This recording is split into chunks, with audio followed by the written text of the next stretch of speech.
Hello ladies and gentlemen, guys and dolls. It's another wonderful week, and of the many hundreds and millions of channels that you could be watching right now, you've chosen us, and for that we are eternally grateful.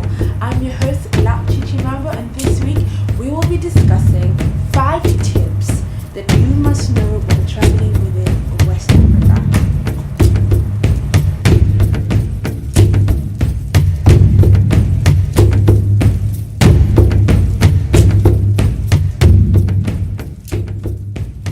Grab a pen and a paper. It's going to be really juicy, honey, because the first thing we ask ourselves before we embark on any trip and any journey is, what will Felicia do?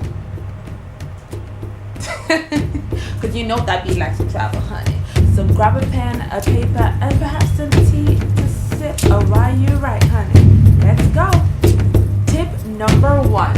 Expect the unexpected. Be ready for anything. That's the best way to be mentally prepared, and you're going to need to be mentally prepared when you're taking on a trip within West Africa, because anything can happen, honey. That's right. Someone can walk up to you and say, "Oh, the plane is not going right now because we're having some technical difficulties." AKA fuel no day, no fuel. What you gonna do? Cry? No, honey. You're going to be ready. You're going to carry your luggage and you're going to find your square route to another airline, or just wait and try again tomorrow, right? You're not gonna wail, you're not gonna cry, you're not gonna fight someone, you're not gonna scream and take videos like, "Oh my god, I had no idea this was gonna happen," because we told you it is highly possible that anything would happen. Okay, you could be pretty much set to go when you get to the part where they're looking at your luggage and they say, "Madam, I'm sorry, they can find any reason for you to give some bribery," and you have to be ready. You just never know. Okay, that's tip number 1.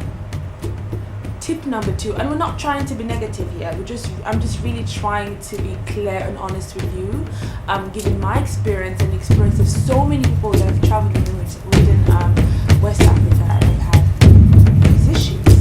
Tip number 2, some airlines are literally possessed with evil spirits and in need of an exorcism. I'm not really going to name names, but if you want names, just email me and I'll give you a few tips on the airlines to avoid. Yeah, so there's some airlines that literally every single time you go to the airport, something is wrong. They're not flying, or there's a technical issue, or people probably have to stand up literally stand up on the plane because perhaps they've oversold their tickets, so not enough seats. Crazy things happen on certain airlines, and I just do not recommend that you just go in blinded and are not sure what airline to take. Do your research, talk to people, talk to 4 or 5 people, go to the airport prior, talk to people as to which airlines to avoid and which airlines are reliable. Okay, I can definitely recommend Medview because I have never had an issue. I have gotten nothing but wonderful recommendations from everyone about Medview Airlines. So that's definitely an airline to look at and travel with if you are traveling within West Africa. Nigeria to Ghana for 1. So yeah. Tip number 3. I discussed this earlier, yes, but prepare for your trip to be delayed. Ladies and gentlemen, prepare for that. Okay, you don't want a situation where very soon your boyfriend is like, Anna, you said you're going to come and see me on Tuesday. We're on Thursday, you're still telling me your flight is delayed. Who is the man? Who is the bobo that's taking you away from me?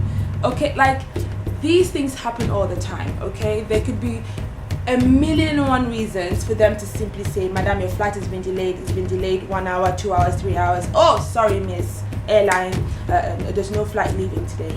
You might have to hop in with Peace Airline or another airline, and you're sitting down there like, yeah, maybe I'd come tomorrow and try again. You come tomorrow and it could be the same old thing again. So you never know. Be prepared 100% and fully for your flight to be delayed or to be cancelled at any point. Yeah, what this means is you can consider other alternatives of traveling, like traveling by land, by bus, or hire a car.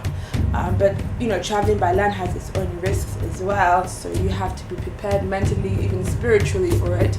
Say your prayers and hope for the best. Tip number 4. Now, if you are a sophisticated traveler, you want to travel with enough cash in hand. As a big boy, big girls, you cannot be traveling with just like your little pocket money for when you get there, or maybe your debit or your credit card or whatever. No. You have to travel with cool cash, and I'm talking dollars and pounds, especially dollars, okay? So traveling within West Africa, you need to always, if you're a sophisticated traveler again, and you want options, as many options as possible, and perhaps you really want to get to your destination the next day, regardless of what the issue is, have enough cash on hand, at least $500 and up, because you just never know. So I've seen a situation whereby they've said, okay, this airline is not going to come in today, so maybe if you have like $100 or $200 to add to that ticket that you bought for the other one, if you have your full fare plus a little bit of appreciation for the boys, bribery, you can jump into the other airline, right? So I've seen this happen many times. So always have double, triple, quadruple your fare if you really want to get to your destination on time without any issue. It's also for when they cancel and you don't have people in that area. You don't have a mother, auntie, family members, friends, nobody. You're in the middle of nowhere, let's say you're in Enugu and you don't know anyone, and you have to take the next flight to say Abuja or Lagos or to the north somewhere, Kano. What do? You want to make sure you have enough money for at least a hotel that you're going to stay in for 2-3 nights, who knows, you never know. But have some cash in you that you can use to get a hotel or a place to stay, have some food to eat, and just take care of yourself, okay? It's not just you getting there on time, because sometimes you can't control it, or your cash can do a lot of things.